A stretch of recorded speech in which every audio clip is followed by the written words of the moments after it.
Raise the rudders! Raise the sails! Raise the sails! Captain, an unidentified ship is approaching. Over. Roger. Wait, is that an enterprise sales solution? Reach sales professionals, not professional sailors. With LinkedIn ads, you can target the right people by industry, job title, and more to reach the professionals who are more likely to find your ad relevant. Plus, with 1 billion members on LinkedIn, that means you'll have access to 130 million decision makers and 10 million C-level executives. That's a lot of millions of the right people. Get started today and see how you can reach the right buyers with LinkedIn's enhanced targeting tools. We'll even give you a $100 credit on your next campaign. Go to linkedin.com/MPN to claim your credit. That's linkedin.com/MPN. linkedin.com/MPN. Terms and conditions apply. This episode is brought to you by Audi. The road is calling. Embrace the thrill of the drive with the all-new, fully electric Audi Q6 e-tron. Featuring effortless power, serious acceleration, and advanced Audi tech.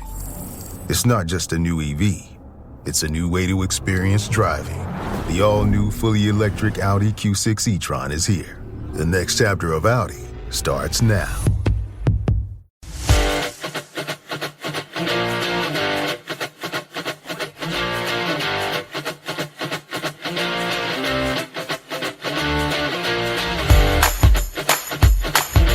Welcome to Storylines Live, the only podcast that explores the power and the meaning of the most important story in business. It's the one that answers why somebody would buy from you, work for you, invest in you, or partner with you.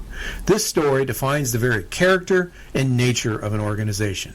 At WordWrite, we call it your capital S story.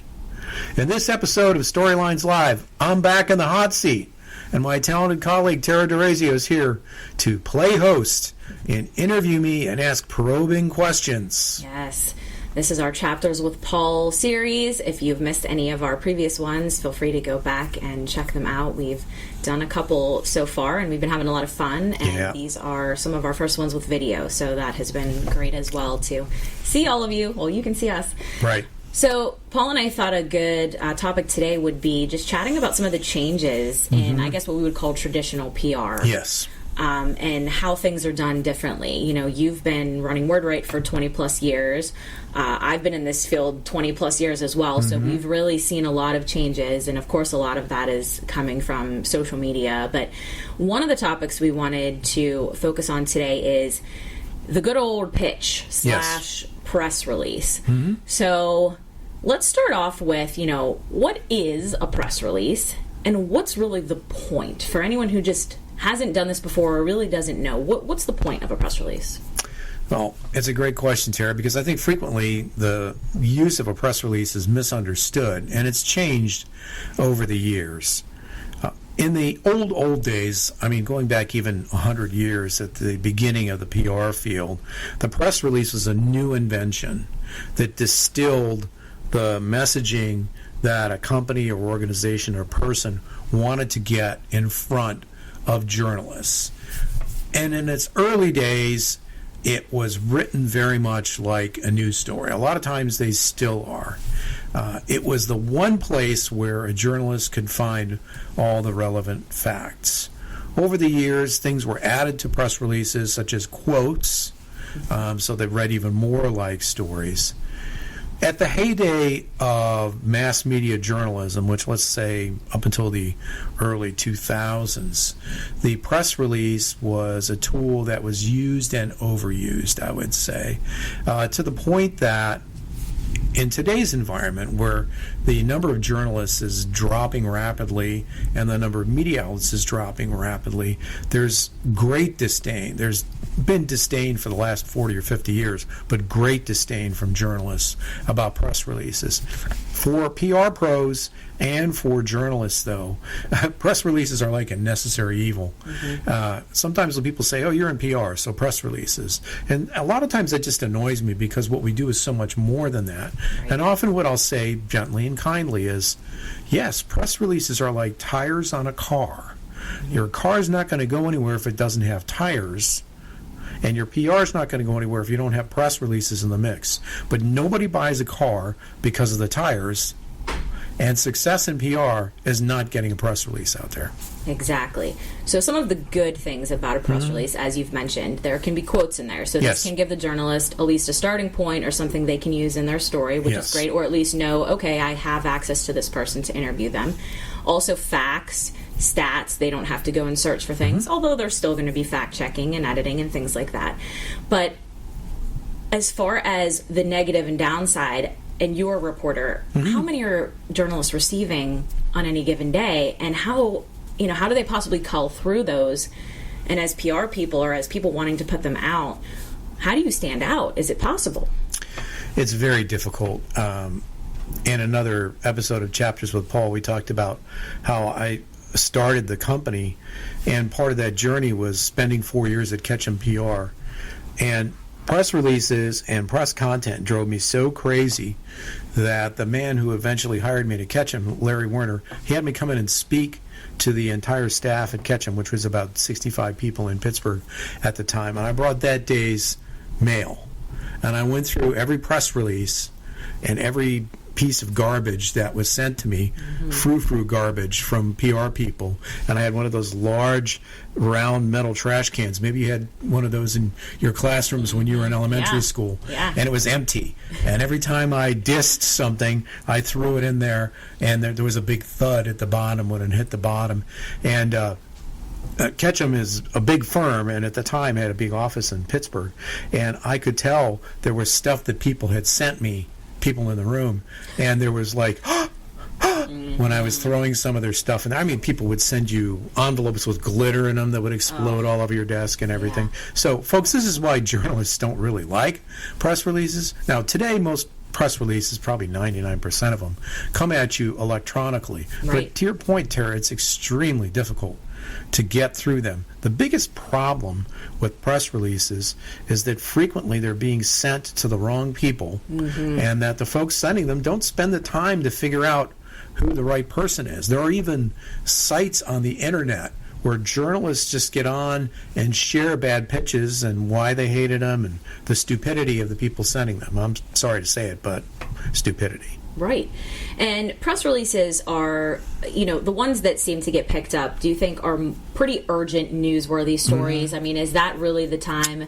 And then also maybe talk about, people I'm sure have heard, they're going to put it out on the wire, send it out to that. What does that mean for people who don't know? And what would be the benefits of doing something like that versus sending it to my local journalists or something like that? Okay, so let's take the first question first. The issue with a lot of the press releases falls really into two parts. Number one, if it's urgent, as you said, yes. In fact, that's one of the best uses of press releases. If a journalist is on deadline, and today, as you mentioned, with social media, the journalists, they're on deadline all the time. So maybe they'll do a quick and fast story using what's in a press release if it's breaking news. Right. Now, on the other hand, press releases can be useful for reporters later on as story ideas. I was in a Slack channel that I'm in for PR professionals yesterday, and somebody posted that they heard back 13 months later from a journalist at a well-known national publication from a press release they had sent. Right. So a lot of times that happens. A journalist will say, I'm going to file this away for future reference. Now, sometimes they forget about it or other things happen, but a lot of times that's saved. So those are kind of the two things that I see. Right. And then talk a little bit about what putting something out on the wire means. When I was teaching at Point Park University, which we talked about in an earlier episode, the first time I was teaching a PR writing class at the graduate level, and there was a segment of the class where we talked about writing releases. At the time, there were two primary wire services, PR Newswire and Business Wire, and I would have the students get on computers in the classroom and look at the press releases. Now, about 1,000 press releases a day or more each wind up on those news services, and most of them are just pure garbage. Right. They're terribly, terribly written. And that's one of the first things that the students in the class would say. They would say, oh my goodness, this is PR Newswire or Business Wire. It's such a, respected organization, and it's garbage. Now, the idea of having a release on the wire is to get it to as many people as possible. Right. But given what I just said, even though using technology, the wire services will try and segment so that only the business reporters get business stories, et cetera, it's such an overload of content. And now there's probably 20 other major news wires. So this is the environment. What's the benefit of doing it? Right. If you want your press release, your news, to find a place on the internet where it winds up being found by Google or other search engines, a press release is a good way to do that. Now, it needs to be keyword optimized. I don't mean keyword stuffing. I mean you need to use good tools to make sure that you're using the right keywords. It needs to be written in real English, well written.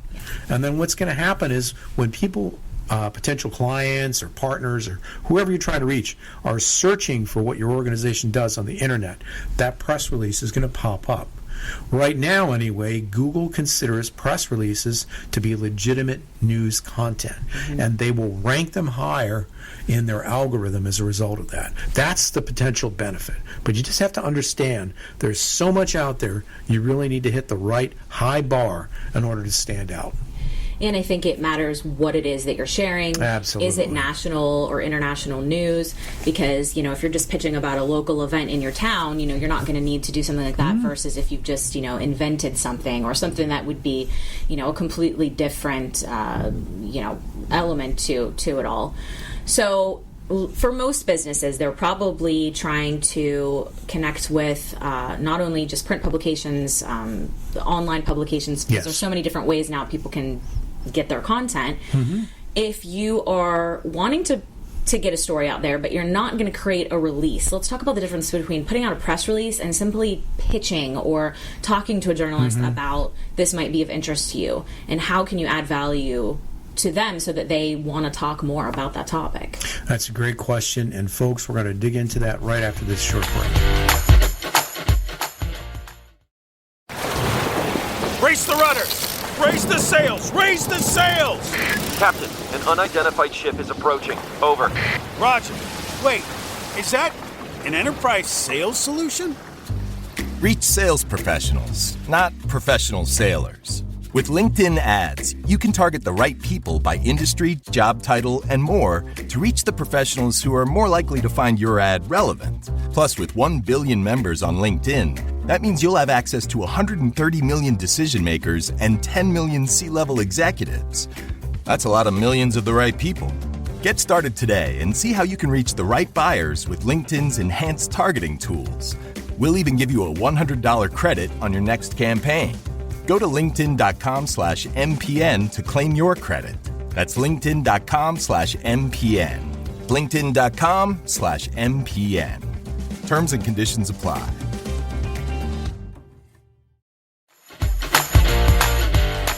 All right, we're back. Before the break, we were going to discuss, Paul, kind of the difference in putting out a press release versus doing more of a pitch via, whether that's via email or via phone, to kind of let a journalist know, hey, this might be something you want to cover. So tell me the difference. The most valuable thing that any organization can have when dealing with journalists is a trusted relationship.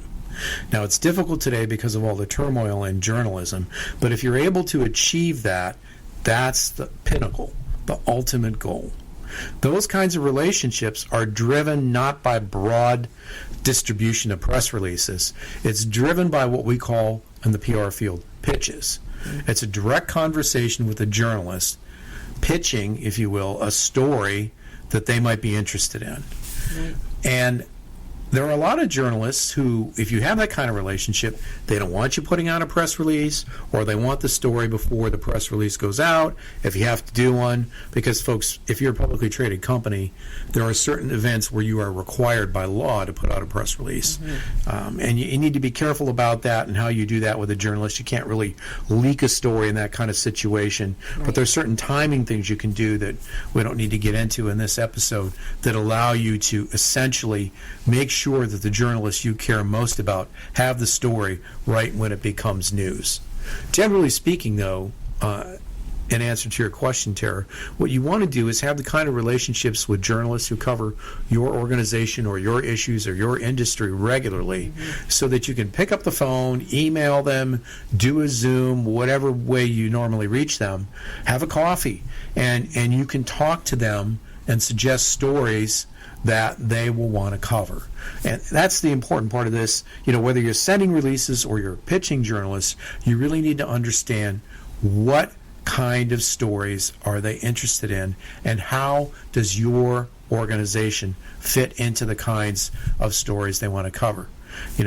We talked about in one of these episodes, when I was a journalist and an editor, I would get pitched all the time. I was editor of a business journal, a weekly business journal, and people would call me up and say, hey, it's our 47th anniversary. Are you going to do a story about us? Well, absolutely not.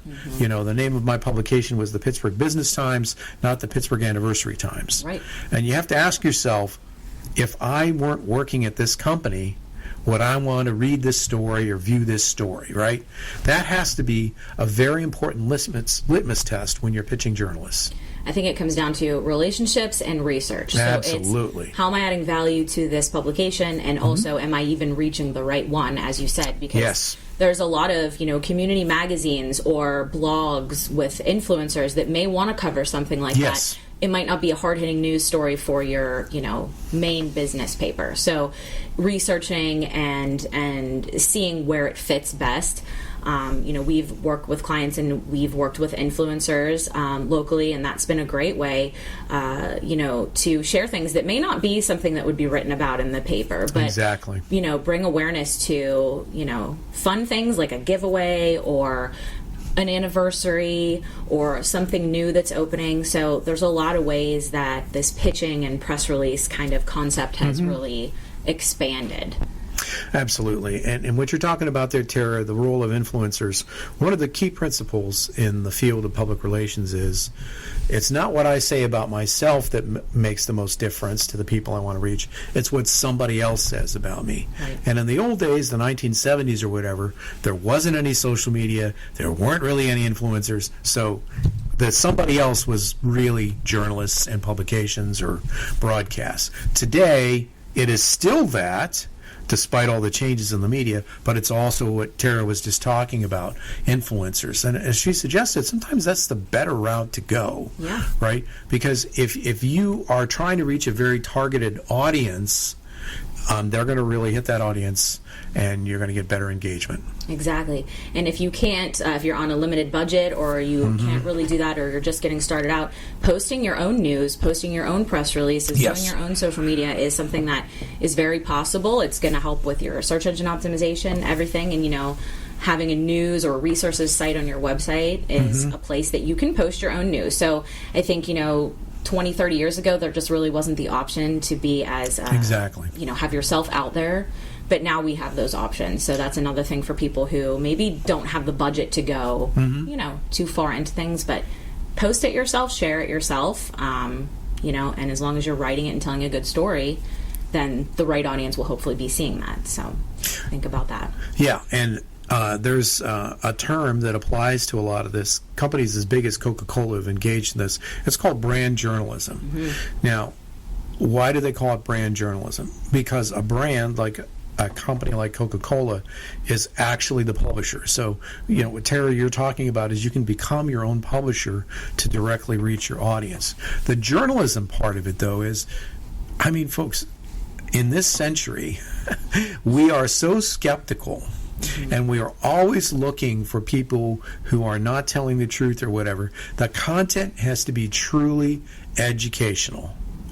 If it's branded with Coca-Cola, people are going to get that that's Coca-Cola. If it's branded as your company, people are going to get that it's your company. Right. You don't need to beat them over the head with the stick and say, buy my stuff, buy my stuff, buy my stuff. What you need to do is provide information and content that's useful, educational, and if you can, entertaining. Exactly.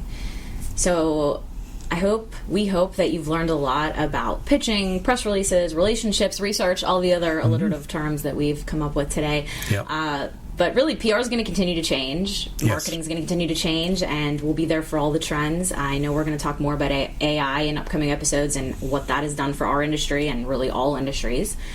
So I want to thank Paul for sitting down with us today. He's a busy man. Thank you for Tara. taking the time. If you want more information on us, feel free to visit wordwriteagency.com. You can find links to all our previous podcast episodes, the work that we do. Contact us, drop us a note, sign up for our newsletter. We'd love to see you on our socials. And just thank you for being here. We appreciate it. We really do. We'll see you on the next episode of Storylines Live.